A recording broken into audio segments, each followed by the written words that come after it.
President Milei, thank you for joining The Spectator. December marks 1 year since you took office. Inflation in Argentina was rising at 1% per day. Living standards had collapsed, and the country was on the brink of hyperinflation. That was the story of 1 year ago. What is Argentina's story today? Bueno, la historia argentina hoy es que de pasar de una inflación del 54% mensual en mayoristas, que implica anualizado 17.000%, hoy el último dato de precios mayoristas es 1,2%, que es el equivalente a 15% anual. Al mismo tiempo, si lo tomamos en la inflación al consumidor, tuvimos una inflación del 2,7%, pero hay 2,5% que es una inflación inducida. Quiere decir que la verdadera inflación está viajando el 0,2% mensual, que es algo así como 2,5% anual. Por lo tanto, digamos, estamos teniendo un éxito enorme en materia de reducción de la inflación. En ese sentido, también nos decían que si nosotros aplicábamos un programa de estabilización muy duro, íbamos a tener costos enormes en términos de actividad, en términos de empleo, en términos de salarios y en términos de pobres e indigentes. En términos de actividad, el indicador mensual de la actividad económica, que es una proxy del PBI, pero en términos mensuales, en el mes de agosto, desestacionalizado, alcanzó los mismos niveles que diciembre. Por lo tanto, vamos a terminar el año con un PBI más alto que el que teníamos cuando asumimos.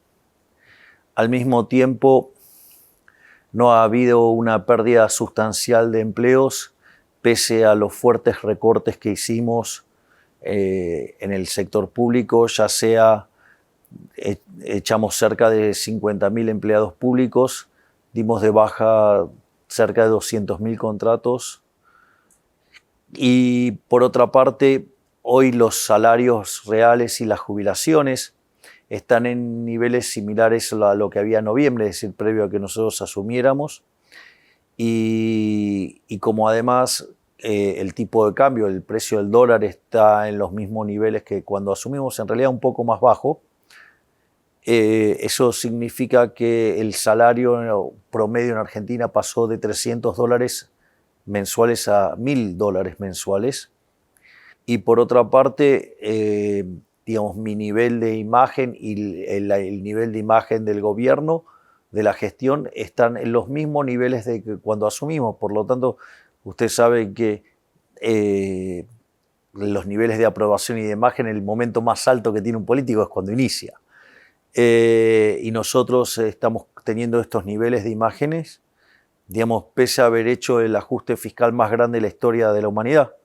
Nosotros hicimos un ajuste de 15 puntos del PBI, 5 lo hicimos en el Tesoro y 10 en el Banco Central. Y el ajuste en el Tesoro lo hicimos durante el primer mes de gobierno. Y no solo eso, sino que además eso implica que Argentina entonces es solvente, que Argentina puede repagar su deuda.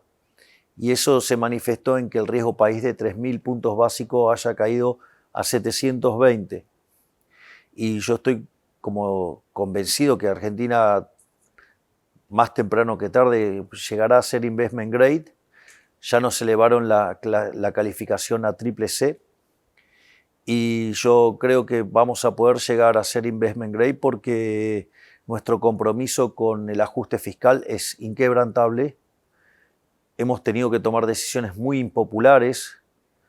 Sin embargo, el Congreso, digamos, parte del Congreso nos intentó romper el equilibrio fiscal y gracias obviamente a nuestros legisladores y a los aliados, digamos, del gobierno, hemos podido defender esos vetos y eso ha generado en los últimos 45 días una euforia fenomenal sobre Argentina, un cambio de humor y de hecho yo no hago estimaciones, pero por ejemplo JP Morgan considera que Argentina el año que viene podría estar creciendo el 8,5%. sería el registro más alto por lo menos de los últimos 15 años. No solo eso, sino que además todo el mercado está alineando sus expectativas que el año que viene la inflación estaría viajando a niveles entre el 1 y el 2%, con lo cual también sería un avance enorme. Y bueno, nosotros además esperamos que con las mejoras en las condiciones financieras del país y los mejores números fiscales, eso permita que se nos abran los mercados. De hecho, no estamos tan lejos, estamos a 120 puntos básicos de que se nos abran plenamente los mercados y eso nos facilitaría levantar las restricciones cambiarias y yo creo que ahí la aceleración de todas las variables macroeconómicas permitiría no solo recomponer los números, sino que permitiría fuertes aumentos en los grados de inversión y bueno, esperemos que, digamos, lo más pronto posible podamos acceder y ser dignos de la categoría de Investment Grade. You have spoken at length in interviews and speeches about how you discovered libertarianism and about who has shaped your beliefs: Hayek, Friedman, Mises, Rand. These are your teachers, the people who have given you a blueprint to pursue freedom. But what I've wanted to ask you for some time now, since you took the political stage, is what attracted you to their ideas in the first place? World leaders talk about freedom all the time. They so rarely give power back to the individual. And I want to know what compels you to pursue those kinds of policies. Why aren't you taking power for yourself? Why are you returning it?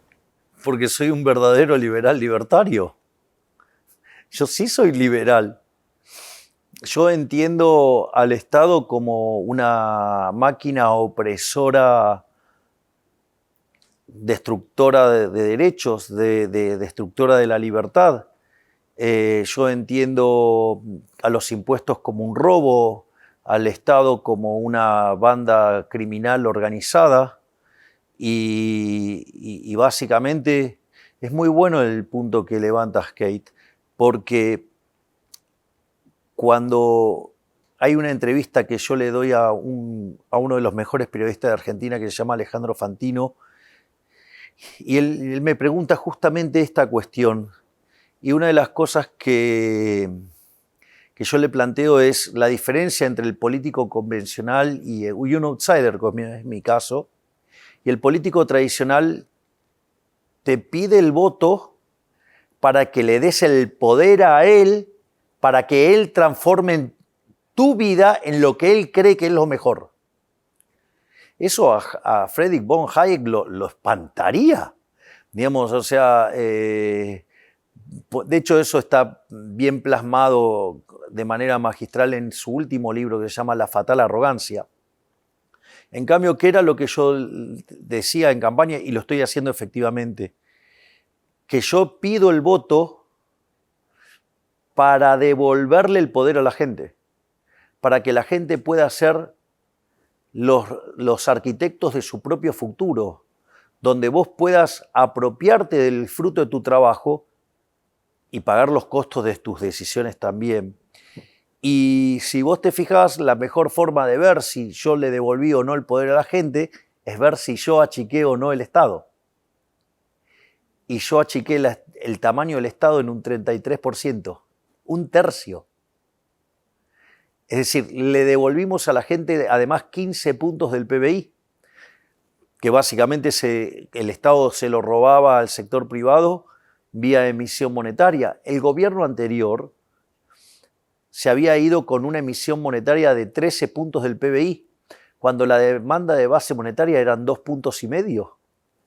Entonces, pero eso es porque yo creo en la libertad, yo creo en los individuos.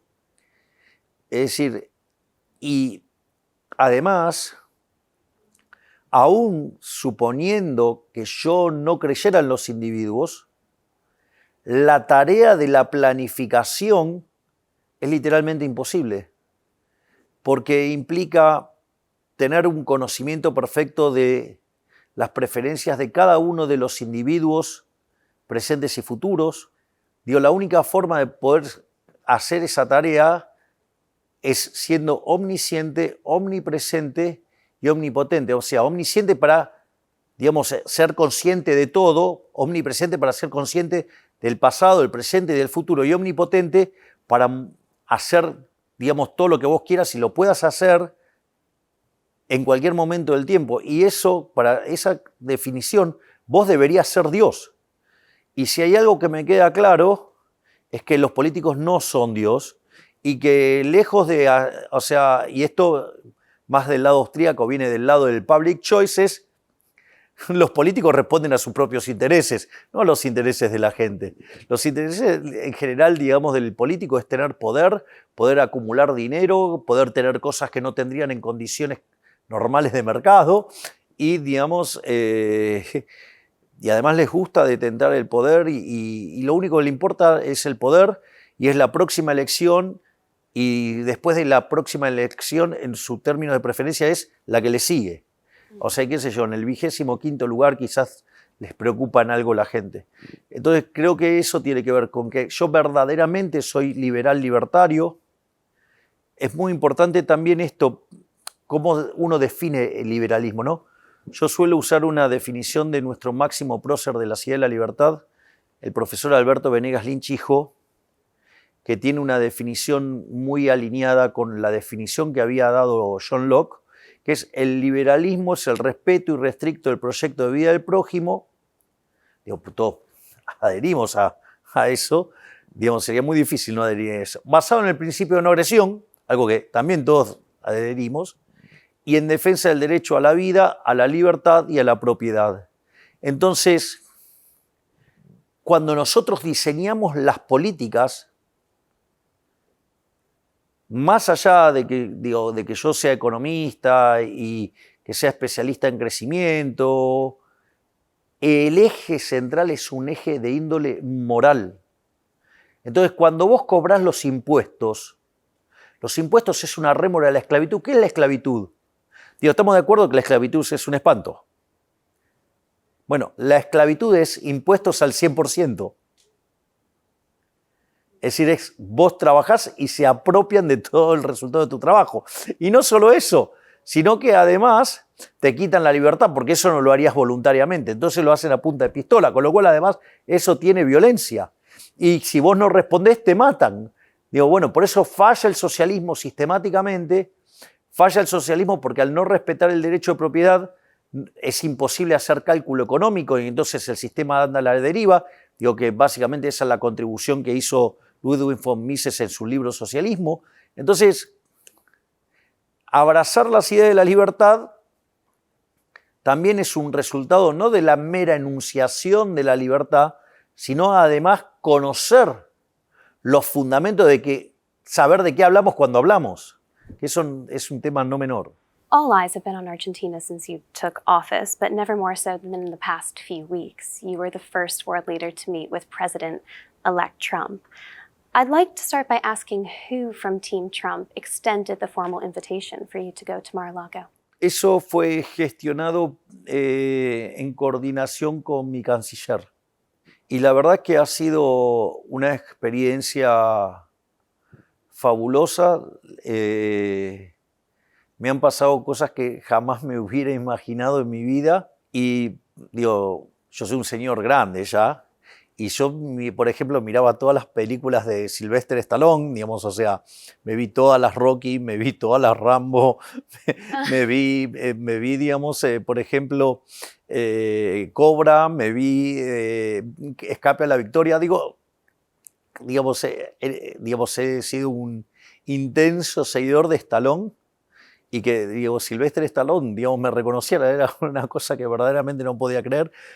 En realidad, todos los funcionarios que van a ser funcionarios de Trump, todos me conocían.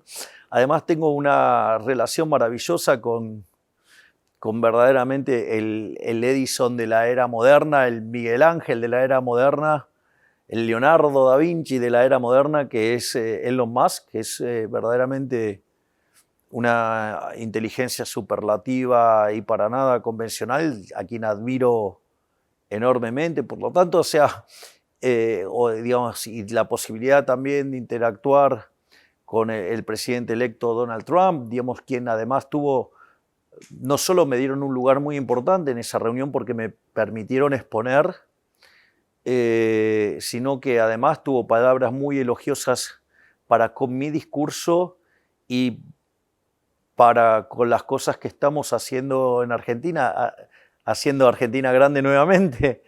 May I ask on that point, you are making Argentina great again by slashing tariffs, by rolling back the state. Donald Trump is threatening to hike tariffs. Did you have the opportunity to tell him what a bad idea that is? Es que, si usted me lo permite, eso es parte de la deformación que hace la prensa. Yo tengo artículos de mi vieja vida, digamos, de mi anterior vida, cuando me dedicaba a trabajar de economista y a escribir artículos académicos, donde básicamente esto uno lo tiene que entender con lo que fue el problema de la crisis subprime, con lo que era lo que se llamaba el problema del saving glut, con lo que se llamaba el problema del desequilibrio global, donde China tenía un superávit de cuenta corriente enorme, Estados Unidos un déficit de cuenta corriente enorme y Europa estaba neutro.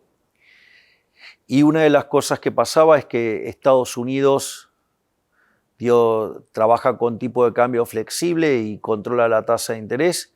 Entonces, dado que China mantenía fijo su tipo de cambio, Estados Unidos no podía percibir que su política monetaria estaba laxa. Y como consecuencia de ello, a partir de eso apareció el problema de las hipotecas, la crisis subprime. Y cuando el mundo se asustó por lo que había generado, hubo una corrección cambiaria, China, apreció su moneda. Sin embargo, ese proceso después, cuando el mundo salió adelante, se detuvo. Y entonces lo que le pidió Donald Trump a China fue que revisara su política monetaria, que dejara de fijar el tipo de cambio, que dado que es un país grande, importante y como juega en las reglas del comercio internacional, le pidió, que su política monetaria fuera acorde a eso, que liberara su tipo de cambio, de modo tal que, no exportara sus desequilibrios al resto del mundo, siendo una economía tan pero tan importante. Y China decidió no modificar su política cambiaria, lo cual tiene todo su derecho porque es un país soberano. Bueno, la respuesta de Trump a eso fue, bueno, si vos no corregís tu política cambiaria, él decidió corregir ese problema vía, tarifas, pero eso no es... Point, this is so interesting because Donald Trump has said that China is going to have higher tariffs. He has suggested in his campaign that he could be looking at import tariffs on lots of other countries.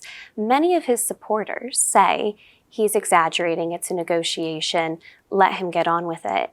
And I think what's so interesting here is that there does seem to be a mixed libertarian case for Donald Trump. On one side, tax cuts, deregulation, freedom of speech. On the other side, tariffs and protectionism, which many classical liberals are nervous about. You are the libertarian. You have the biggest platform in the world, and you are making the pro case. And I'm interested to hear more why about you're not so concerned about that second camp. A ver, primero lo que yo pondero de manera importante y más acentuada en el caso de Trump es que él entiende quién es el enemigo. Él entiende que el wokismo es el enemigo, él entiende que el enemigo es el socialismo, él entiende que el enemigo es la intervención del Estado, el enemigo es el Estado. Y eso Trump lo entiende a la perfección. Cuando usted escucha sus discursos, eso, queda muy claro. Ese es el primer punto. El segundo punto, de vuelta, yo creo, desde mi punto de vista, que, por ejemplo, todas las acusaciones que le hicieron sobre los aranceles a China son incorrectas. O sea, son incorrectas. Por lo tanto, yo no tomo ese punto. Por lo tanto, me parece que uno debería tratar de comprender cómo funciona el sistema. Aparte yo le voy a decir algo. Hay muchos liberales libertarios que son muy críticos de lo que hago yo. Entonces, por ejemplo, hay liberales libertarios que me condenan fuertemente por no haber levantado el cepo en el primer día, que son las restricciones del mercado de cambios. Ahora, si yo hacía eso en el primer día, yo generaba una hiperinflación y en enero ya me hubieran echado, hubiera vuelto los populistas al poder con toda una economía destruida, aprovechando el rebote y se hubieran quedado por lo menos 20, 30 años más.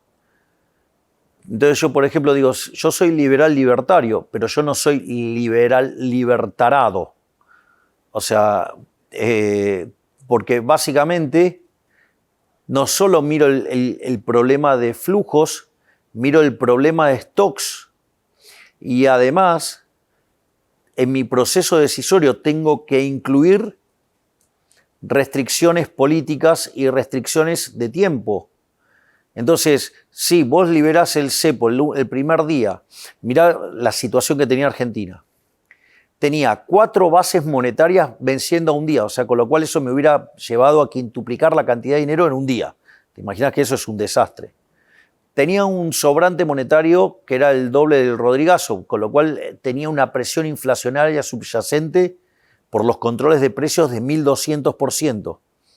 ¿Vos te imaginás si yo hubiera hecho eso el primer día? No solo que hubiera estallado la hiperinflación y hubiéramos ido sin lugar a dudas a niveles del 17.000%, no solo eso, sino que además la cantidad de pobres hubiera saltado a 95%, con lo cual se hubiera dinamitado la sociedad y con lo cual en enero no estábamos más, sino que además se hubiera roto la cadena de pagos porque parte de las deudas que tenía el Banco Central era con importadores por 50.000 millones de dólares, con lo cual se nos hubieran quebrado las importaciones, por lo tanto el nivel de producción se hubiera derrumbado, ¿sí?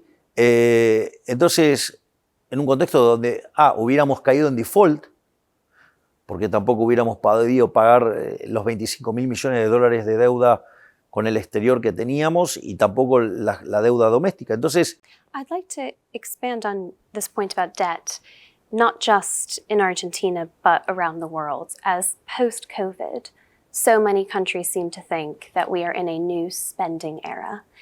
You've just seen Giorgia Meloni, Prime Minister of Italy, and in many cases in Europe, some countries are moving to the right, but the UK is the exception. The Labour Party won an overwhelming majority in Britain over the summer. One of the many reasons for that is that public services are crumbling, and there's a consensus growing that more spending, more money needs to go into the state, and this is happening. How optimistic are you for the UK and other countries that pursue this, that this time it'll be different, one more insurgence of cash will fix the state? Nosotros somos la prueba que eso no funciona. Tenemos 123 años de historia para demostrar que eso no funciona, que el Estado no es la solución, que el Estado es el problema y que pretender arreglar los problemas por la vía violenta, que es el Estado, porque nadie paga los impuestos voluntariamente, el remedio es peor que la enfermedad. Por lo tanto, yo lo único que puedo hacer es contar la experiencia argentina, explicar cómo se arreglan los problemas desde la perspectiva libertaria, pero después los países son soberanos y, digamos, yo no me voy a poner a opinar sobre, digamos, la política de otros estados. Es un problema de otros estados, es un problema de los individuos que viven en esos estados entonces yo no tengo por qué involucrarme. Yo lo que sí puedo contar es que en Argentina esas ideas colapsaron y han hecho que de ser el país más rico del mundo a fines del siglo XIX, Argentina pasó a estar en la mitad de la tabla y se venía cayendo mal. Bueno, nosotros hemos empezado a revertir ese proceso de decadencia y estamos sentando las bases para que Argentina vuelva a ser grande nuevamente. Hemos hecho no solo, digamos, lo que hemos hecho en materia de estabilización, con un ajuste nunca visto en la historia de la humanidad, sino que además sin que fuera recesivo. Eso es lo que muestra que en el sector público es la enfermedad. Si un cuerpo tiene, digamos, no sé, algo que, digamos, que le está causando no sé, un virus, una bacteria, digamos, uno saca el virus, la bacteria, digamos, o sea, un parásito. Sacás al parásito, no a la persona, digamos, o sea, no, digamos, alimentás el parásito. Entonces, si alimentás el parásito, digo, vas a terminar mal. El Estado no produce nada, el Estado solo destruye, porque no produce nada, no genera nada y consecuentemente, digo, todo lo que gasta antes se lo sacó a alguien. Entonces, digo, eso y en nuestra experiencia, digamos, queda claro, sacamos al Estado del medio, digamos, las cosas funcionan mejor. Es más, le voy a contar más, la reforma estructural más grande de la historia argentina la había hecho Carlos Menem. Y la reforma que nosotros hicimos en los primeros 6 meses es 8 veces más grande que la de Menem. Todos los días quitamos regulaciones y no solo eso, sino que además nos quedan 3.200 reformas pendientes. Ya subimos 90 puestos en términos de libertad económica. Argentina hoy se parece institucionalmente a Alemania, a Francia, Italia, sino que nuestro objetivo es ser el país más libre del mundo. Y no voy a descansar hasta que logre eso. Así es que prepárese porque vienen más reformas, Kate. Speaking of freedom, and you use the words sovereignty, we've been talking about the principles of classical liberalism. And one of those core principles is the right to self-determination. And I wonder how you reconcile this when it comes to the Falkland Islands, or what you would call the Islas Malvinas, when at the last referendum, 98% of those voters said they wanted to remain British. Bueno, nosotros tenemos un reclamo, consideramos que existen fundamentos para sostener que las Islas Malvinas son argentinas y nosotros buscaremos por la vía diplomática tratar de recuperarlas. Entonces, en eso nosotros, acorde a criterios establecidos internacionalmente, es un territorio que pertenece a la Argentina.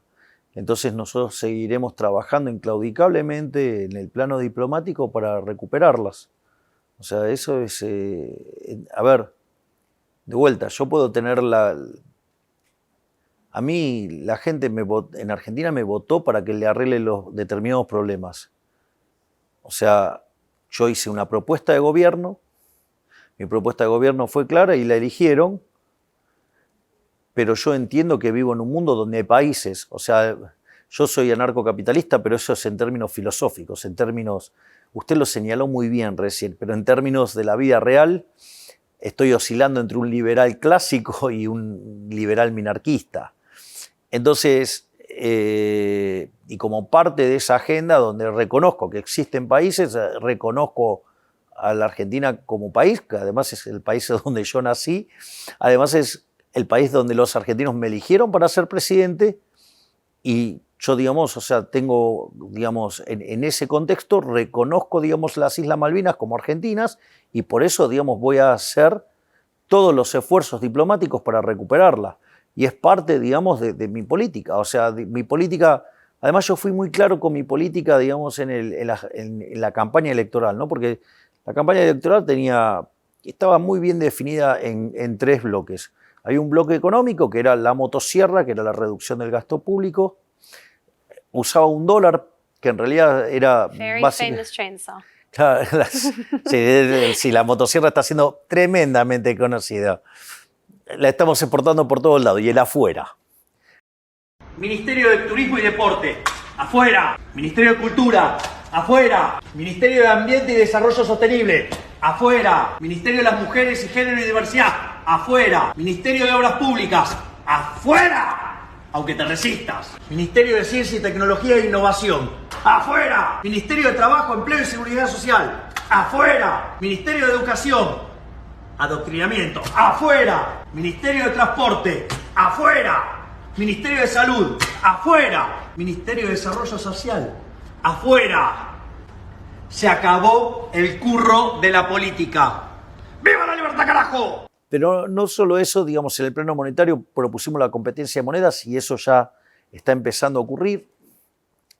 En el plano de la seguridad dijimos que el que las hace las paga y Argentina eliminó los piquetes, o sea, con lo cual, digamos, o sea, y los indicadores de violencia y de crímenes están cayendo fuertemente.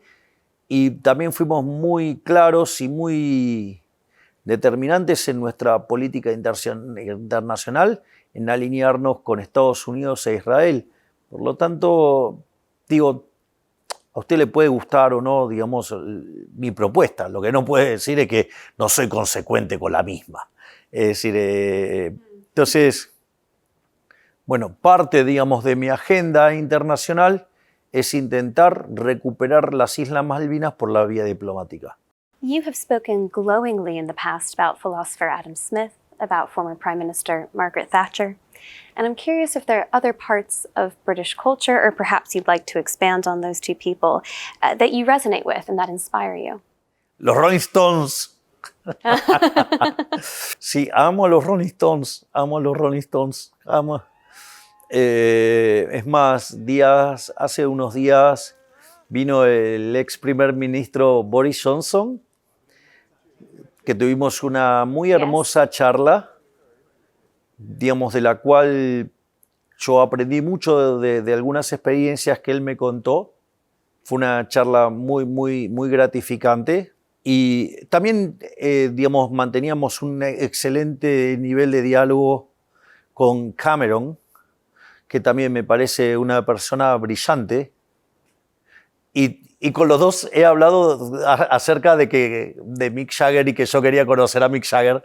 Así es que cuando mis obligaciones me lleven por Inglaterra, espero tener el honor y el placer de conocerlo a Mick Jagger. Obviamente que también me gustaría conocer a Keith Richards. Después, o sea, por ejemplo, también tengo la colección completa, no solo de los Rolling Stones, sino, digamos, la de los Beatles también. Por lo cual, digamos, para mí es muy interesante. Después hay algo que también me acercó mucho a la cultura inglesa, fue Lord Byron, en especial con la lectura del Don Juan, que me pareció una cosa verdaderamente sorprendente. De hecho, digamos, cuando yo me compré el libro, tenía en inglés y en español. Y cuando lo leía en inglés me gustaba muchísimo más que leerlo en español. Digamos, obviamente que también digamos, el acercamiento vía Shakespeare.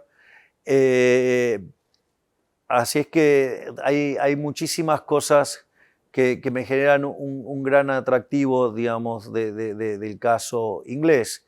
Digo, al margen de que han inventado el fútbol, lo que pasa es que nosotros somos los mejores. Those are fighting words. We don't have to go down that path. No voy a pelear. Nosotros somos mejores. No fight to be had. Okay, we'll take it outside. Very quickly on Boris Johnson, you met with him recently, as you said. What was the most interesting piece of information or story he shared with you that you can tell our readers? He, of course, used to edit The Spectator magazine. No, digamos, él me trajo su libro y estuvimos hablando de economía. Estuvimos discutiendo del enfoque filosófico. Naturalmente él está más cerca de ser un liberal clásico y obviamente que cuando yo me pongo a discutir en términos filosóficos soy, digamos, claramente un anarcocapitalista y, digamos, y después la discusión, digamos, se vuelve acerca de las restricciones que uno puede tener que estar enfrentando, que hace que lo alejen de su ideal o no. Digamos, en general a mí me gusta mucho cuando tengo la posibilidad de charlar con otros líderes, es tratar de internalizar las restricciones que enfrentan. The battle for freedom is relentless, President Milei. How do you wind down? Relaja, ¿qué es eso? No me relajo nunca, digamos, trabajo todo el día prácticamente. Es más, de hecho, a mí me gusta trabajar mucho más en Olivos porque me levanto a las 6 de la mañana, me baño y a las 7 de la mañana ya estoy en el escritorio trabajando hasta las 11 de la noche. Disfruto mi trabajo, disfruto de cortar el gasto público. Amo la motosierra. Disfruto enormemente mirando los tweets del ministro Sturzenegger desregulando. Es más, le voy a contar una anécdota que le va a resultar divertida. Estaba en una reunión bilateral con Modi y entonces le cuento que nosotros quitamos regulación. Digo, el ministro Sturzenegger es un ministro que me llena de alegría porque es el ministro de desregulación. También, digamos, mi otro ministro que me genera mucha alegría es el ministro de Economía cortando el gasto público. Entonces le digo que el ministro Sturzenegger quita entre 1 y 5 regulaciones por día. Y le digo, y hoy, digamos, quitó 4. Y lo más interesante, creo que el ministro Sturzenegger no me corrigió, porque si yo hubiera sabido bien el número, probablemente me hubiera puesto a festejar arriba de la mesa. Porque no había quitado 4 regulaciones, había quitado 44. Es decir, le puedo asegurar que si me hacía la corrección, yo me ponía de pie, iba y le daba un abrazo a mi ministro, porque, digamos, o sea, era un nivel de alegría que me resultaba hasta difícil de asimilar. Eliminar 44 regulaciones en el día es un placer indescriptible. Vale, voy a contar otra anécdota. Hay un consultor muy popular que dice que efectivamente él cree, digamos, en mi compromiso con el equilibrio fiscal. Y le dicen, ¿por qué? Porque disfruta de cortar el gasto público. O sea, a mí me encanta. Yo experimento placer recortando el gasto público, sacando el Estado del medio. Entonces, o sea, ¿por qué? Porque siento que somos más libres, que le estoy devolviendo la libertad a la gente. Y no es que la libertad es buena cuando estoy del otro lado del mostrador y quiero ser libre. No, cuando estoy de este lado, opero como si fuera un topo adentro del Estado. We've mentioned a lot of fellow world leaders in our conversation, and you were recently at the G20 where you had a meeting with President Xi to talk about expanding potential trade relations. And I'm curious, when you meet people from the complete opposite end of the political spectrum, libertarian, authoritarian, how do you go about having those conversations? Do you just have to be a pragmatist? ¿Cuál es mi trabajo hoy? Presidente de Argentina. Indeed. Y yo me tengo que ocupar de defender los intereses de los argentinos y mejorar la calidad de vida de los argentinos. China es el 15% del comercio de Argentina. Es un socio comercial enorme. Y no solo eso, sino que además, que esto es muy importante, la complementariedad es enorme. Es decir, digamos, con China, digamos, tenemos el Hertzsche-Röchling perfecto, o sea, digo, que es un modelo de economía internacional real, que es el que describe el comercio. Por lo tanto, o sea, es un socio natural en esos términos. Y yo le voy a decir algo. A mí me sorprendió gratamente la forma en la cual China trabaja con otros países. O sea, es un socio, digamos, muy amigable, que no pone ningún tipo de condicionamientos y que lo que le preocupa es hacer negocios con el país, o sea, pero negocios legítimos. Entonces, la verdad es que permite mejorar los niveles de comercio de Argentina en una complementariedad natural. Es un socio que, digamos, comercial que no molesta, que no interfiere. Yo, digamos, la verdad es que le puedo asegurar, estoy sorprendido. Estoy sorprendido por la forma respetuosa con la cual nos han tratado. Es decir, al mismo tiempo que también estoy profundamente feliz por el trato que nos da el Partido Republicano en Estados Unidos. President Milei, how has the presidency 1 year on changed you? Yo creo que ninguno. Digo, sigo siendo, básicamente la misma persona. Nada más que enfrento algunas restricciones de movilidad. Digamos, antes podía ir y moverme por la calle sin ningún tipo de problemas.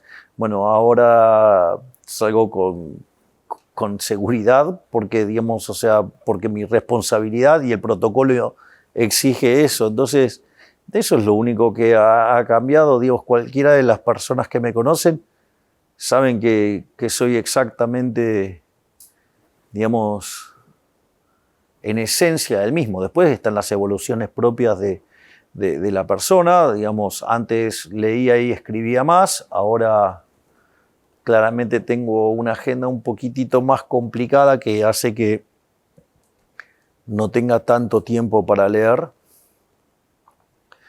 pero no ha cambiado la esencia.